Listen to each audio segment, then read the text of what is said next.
खुश रहो बिटिया. A very good morning to you all. Myself, JV and Dr. Ravi Jain, Assistant Professor, Department of Practice of Medicine at Faculty of Homeopathic Science in Jyoti Vidyapeeth Women's University, Jaipur.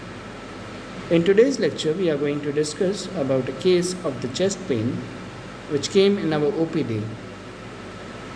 So today I am going to give you the details, but your homework will be to analyze, evaluate this case, to make a totality, and to finally make the rubrics and to repertorize the case to come at the final medicine. So listen to the case carefully and then try to complete the case. Alright? So let's start the case of chest pain. A 45-year-old patient, Mr. X, came to the OPD with a complaint of persistent chest pain and tightness around the chest since last 1 month. He felt very anxious and reported that the pain was coming from his heart. On inquiry, he reported that he was worried about his daughter's marriage, which was due after a month, and had borrowed money for that particular event. I will again repeat this scenario because this is very important for you to understand each and everything in order to complete the case. A male patient, 45-year-old Mr. X, came to the OPD with a complaint of persistent chest pain and tightness around the chest since last 1 month. Keep this thing in your mind.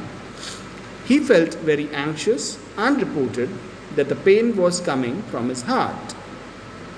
On inquiry, he reported that he was worried about his daughter's marriage, which was due after a month, and he has borrowed a lot of money for that particular event. About a month back, he was operated for strangulated hernia.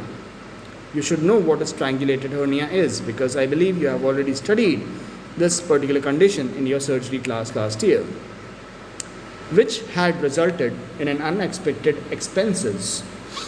He also reported that he was not sleeping well. So not sleeping well is again a physical general. He had lost interest in all the activities which he enjoyed previously. This is also very important that he has lost interest in all the activities that he enjoyed previously. He had also lost his appetite and has lost around 3 kilograms of weight. The physical examinations and investigations including ECG and stress test were normal. So the test did not point out to any kind of cardiac pathology. The clinical presentations, the symptoms with which the patient was coming to us. The patient complained of intermittent sharp knife-like cutting pain of long duration or precordial aching or tightness or heaviness or discomfort. He was preoccupied with pain and psychic respiration. There was the complaints were increased by psychological distress. That is known as stress precipitant, and there was no relation to any kind of exertion or activity. He complained that the pain is coming from heart. He believed that it is a heart pain. The associated complaint, this is also very important. Associated complaints were palpitations, dizziness, shortness of breath were present. So associated complaints were palpitations, dizziness and shortness of breath.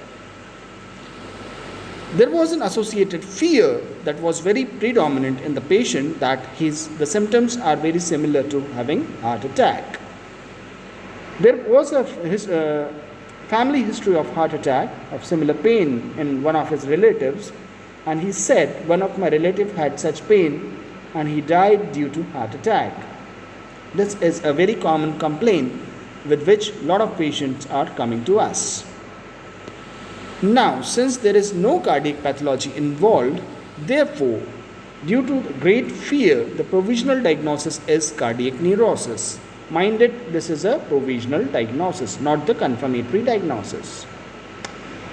We will also have to look at various differential diagnoses, the similar conditions which resemble the patient's condition, The differential diagnosis includes angina pectoris or MI, esophageal motility disorder or the reflux esophagitis, musculoskeletal pain, pneumonitis, pleuritis, mitral valve prolapse. I will again repeat the conditions, differential diagnosis conditions: angina pectoris or the MI, esophageal motility disorder or reflux esophagitis, musculoskeletal pain, pneumonitis, pleuritis, and mitral valve prolapse. There are various investigations which need to be done in any such patient. The investigations are divided into two parts. Number one is the routine investigation, and the second one is the specific investigation. The routine investigation includes the general physical examination, ECG, and chest X-ray PA view. So, the routine consists of physical examination, ECG, and chest X-ray PA view. The special investigations are advised if you have any cardiac etiology that is suspected. It includes stress test, 2D echo, and angiography. Angiography needs to be done in the patients above 40 years of age. So we have stress test, 2D echo, and angiography. Since the patient is of 45 years of age, therefore angiography is advised in such a case. So this was all about this case today. Now it's your homework to complete this case. You have to analyze, do the analysis, do the evaluation, make the totality of the symptoms. You have to make the rubrics, and after repertorization, you have to reach at a final medicine. You also have to give me 5 probable medicines for such a case, and then we will discuss when we meet in the classroom class. Okay? So this was all for today's case. In the next lecture, I'll be going to discuss one more case of chronic fatigue in the next lecture. So this was all for today. This session was powered by Digital Version 2.0, Jyoti Vidyapeeth Women's University. I hope you are satisfied with my digital session. If you have any query, please mention in the comment box and I'll try to resolve it. So this was all for today. Thank you very much. We will be meeting in the next lecture tomorrow. Thank you.